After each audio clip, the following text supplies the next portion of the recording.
everybody. We are here for an aperitif with Luna Press. I am Francesca Barbini, the owner of Luna Press, in fact, and I am here with our authors, Deborah L. David from the States. Welcome, Deborah! Woohoo! And with Madeehah Reza from the United Kingdom. Welcome, Madeehah. Right, so tonight is our evening to introduce you to the Luna Novella for 2025, The Carrying Capacity of Paradise by Deborah, which is going to be our novella number 22, and Orphan Planet by Madeehah, which is going to be novella number 23. So, Deborah, would you like to introduce yourself for our viewers? Sure. My name is Deborah L. David. I grew up in Reno, Nevada, but I currently live in Houston, Texas with my husband and son. I've had a number of publications out there in magazines such as Analog, Asimov's, and the Magazine of Fantasy and Science Fiction. I've been very lucky in my writing career so far. I've had two poetry collections that were placed this year in the Elgins, which are bounded by eternity, and from Voyages Unreturning. You can check out my work at deborah.ldavid.com.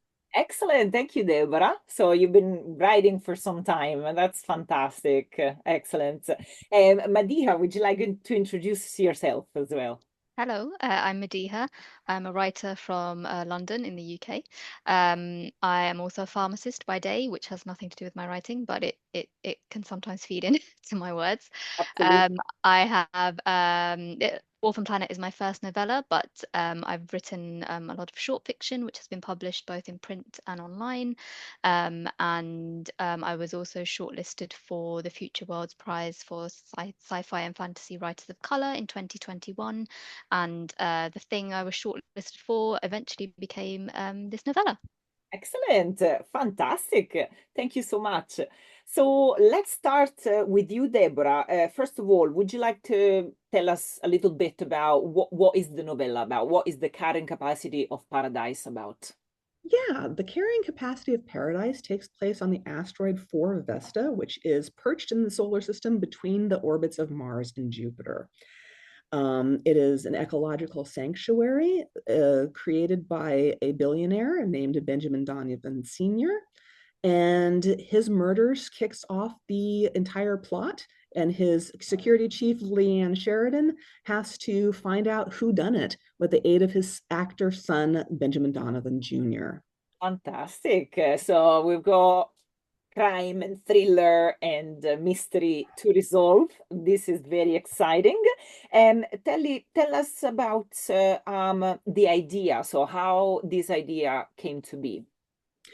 This actually started with a poem.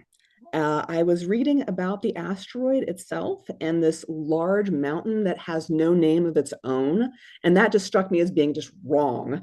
And so I just created this poem that was published in the Magazine of Fantasy and Science Fiction. And I just wasn't done with the idea. And sometimes ideas run away with me. And this one particularly decided to carry me away into novella territory. So here we are. Fantastic. So, Deborah, would you do a little reading for us from the novella? Sure thing. I'd be happy to.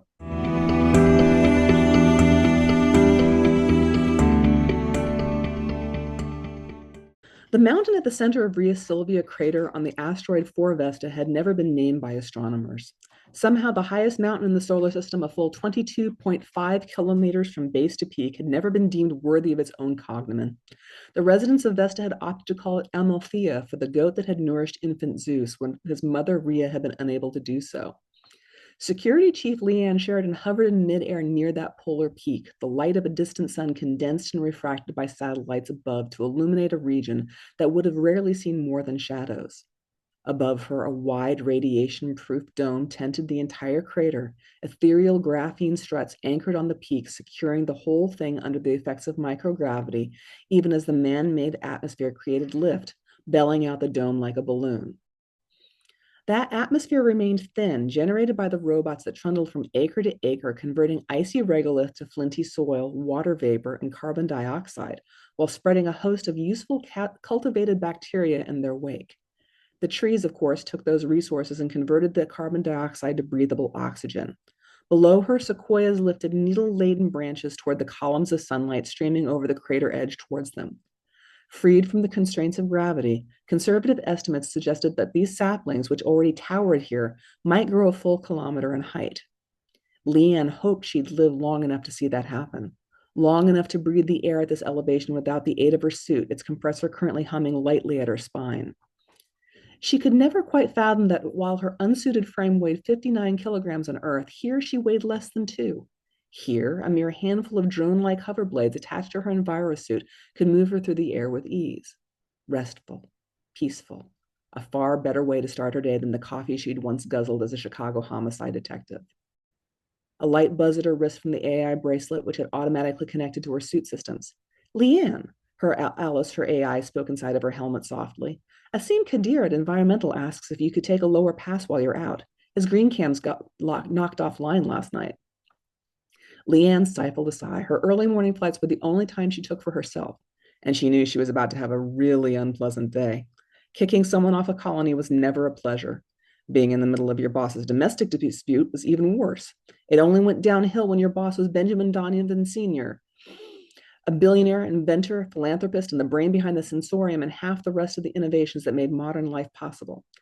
Alice, please tell Asim that I never pass up the chance to get a peek at tiger cubs, but aren't we supposed to be letting the wildlife in the preserve develop without seeing humans? She glanced up at the dome, seeing the dark lines that crisscrossed its inner surfaces, the regular pattern of darker lines that were the tramways and rope lines that connected the widespread bubble-like human habitations which floated so lightly above the crater below. A buzz, and then Asim's light accent resounded in her ear. All my cameras are down, Chief, he told Leanne tightly. Could be poachers, though how they think they'd get an animal or its parts back out through the docking station, I have no idea.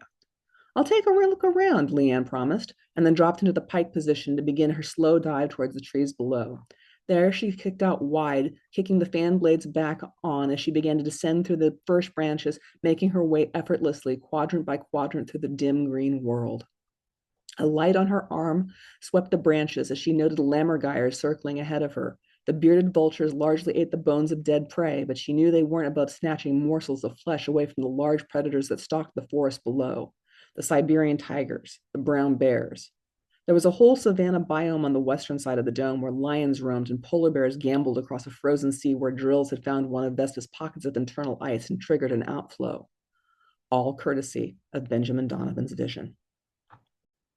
Thank you very much. Excellent. Thank you, Deborah. So, wow, Who Done It is coming soon after this. So we are going to find out more. Well, if you want to find out more, you're going to have to read the story. So there we go. Right. So, Madeehah, first of all, would you like to tell us more about Orphan Planet? Sure. So, Orphan Planet is a story centered on Elif, who is a young girl and is the only human being on a planet called Myora I. She's been tasked to take care of this planet and to investigate it, whether it's suitable for human life.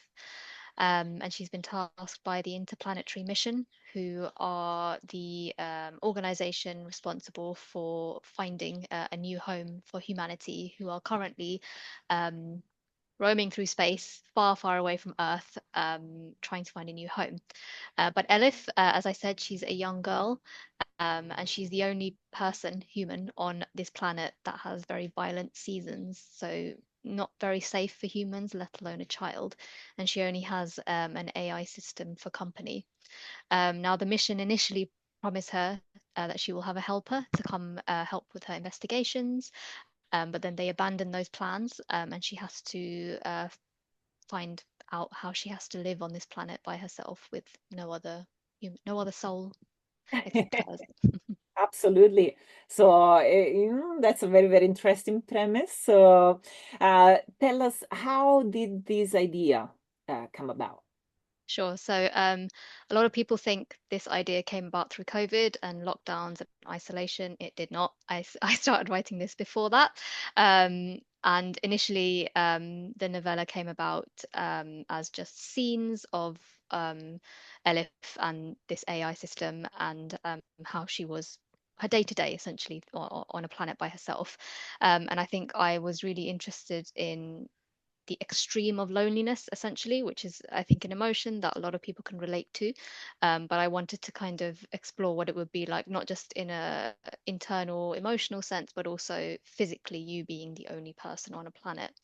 Um, and yeah, I think the idea kind of grew from there into this novella.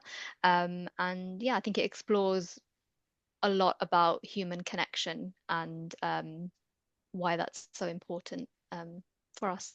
Yes, absolutely. Okay, would you like to do a reading then, Madeehah? Sure. So my reading is going to start from partway through chapter 3. And before this, we've seen what Elif, how she is on the planet by herself. We've seen her relationship with the AI system, and we've seen her interactions with the mission. And this scene is essentially her questioning, why is she here by herself?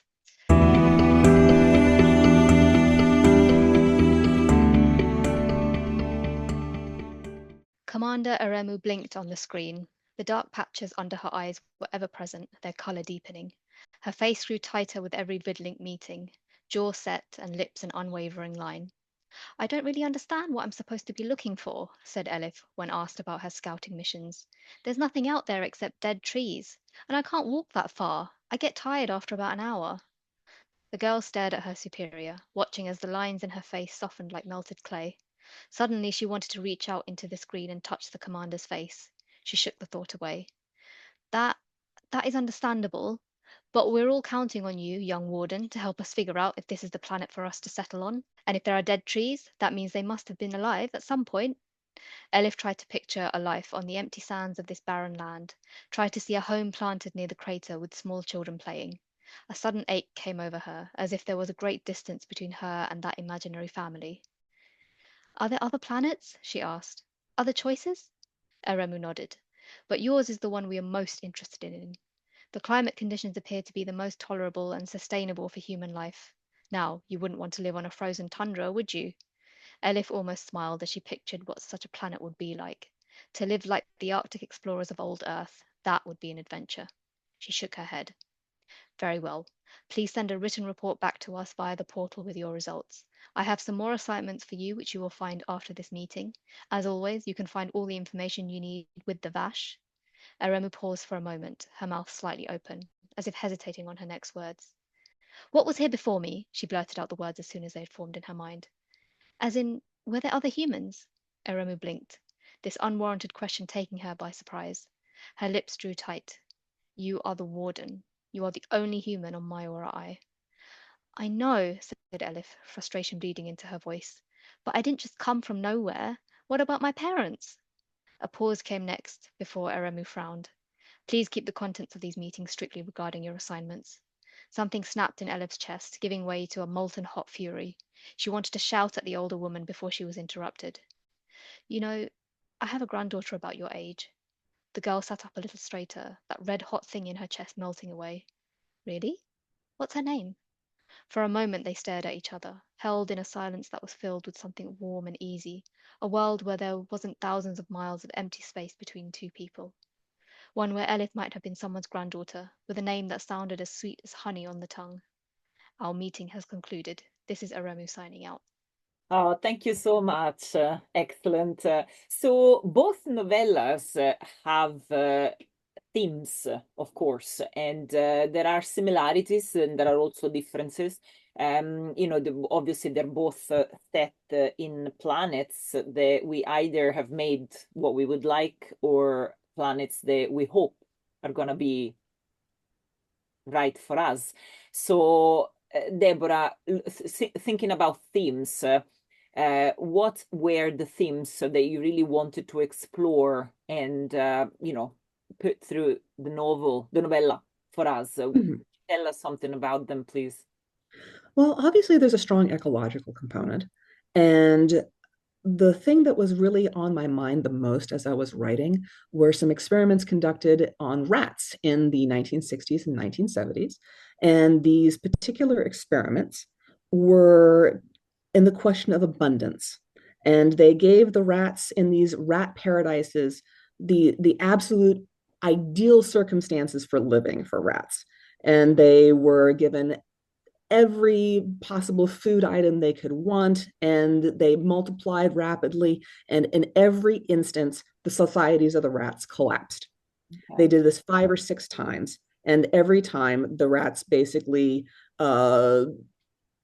they folded in on themselves. They overpopulated. The young males started becoming basically thugs. They would pick on the other rats as opposed to working together. The young female rats would move to the outsides of the society and stop having children. Their neuroses multiplied throughout the population. And it's a great way of looking at human society in a circumstance of constant overstimulation and overabundance and overpopulation. If you look at a lot of the neuroses that you see people having online, because they're in this constant state of overstimulation, this constant state of feeling like there is no aloneness. There has to be some balance between privacy and constant overstimulation from other people impinging on your consciousness. A lot of people who are continuously online have the same problems as the rats. So there's that.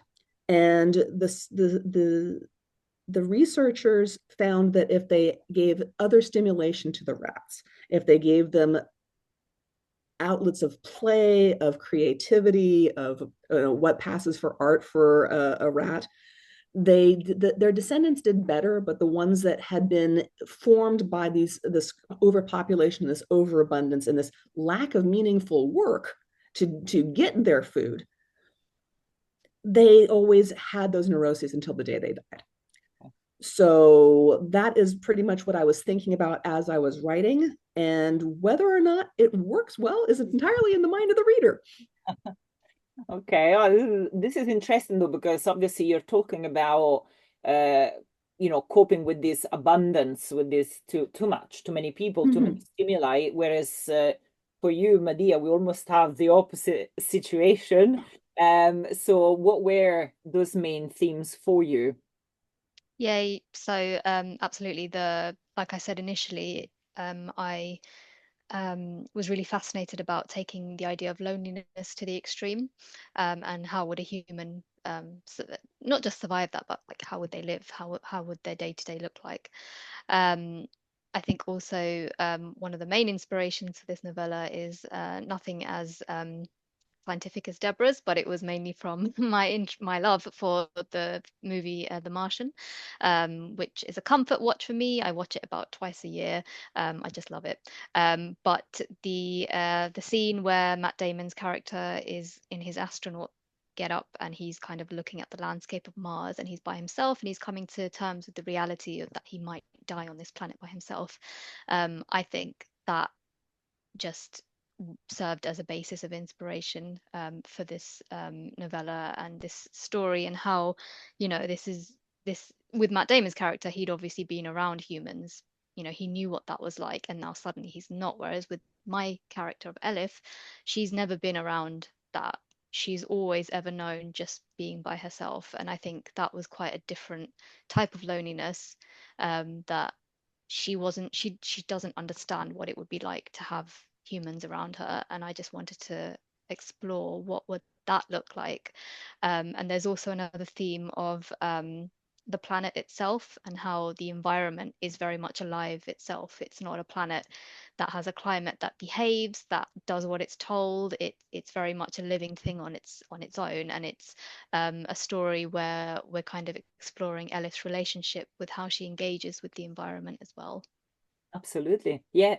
I mean, obviously, both of you are very much exploring climate in different ways, but it is a reflection of modern life, isn't it? Because that's what science fiction does. It engages with what is going on. And so it's not necessarily to do with the future, the far future, because even in the very far reaches of space, and both of you are in this far reaches of space, but you're still engaging with themes which are very much part of the human condition, and they are obviously very important to us because we are in fact living under very strenuous circumstances and the way that the weather is behaving even for us now. So those are very actual themes, very topical themes for sure. That's the beauty of science fiction, I guess. It makes you really reflect on the human condition.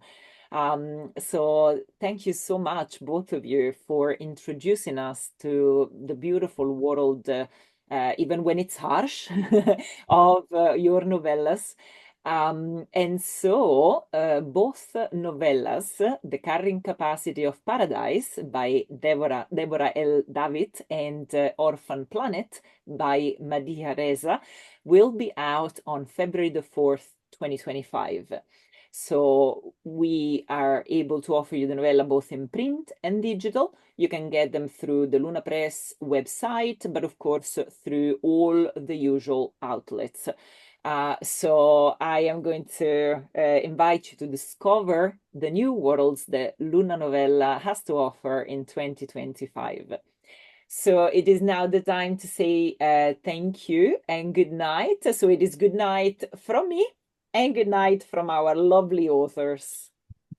Thank you for having us. Thank you for having us. Thank you for being with us. And thank you all for watching us for this aperitif with Luna Press. Take care. Good night. Bye-bye.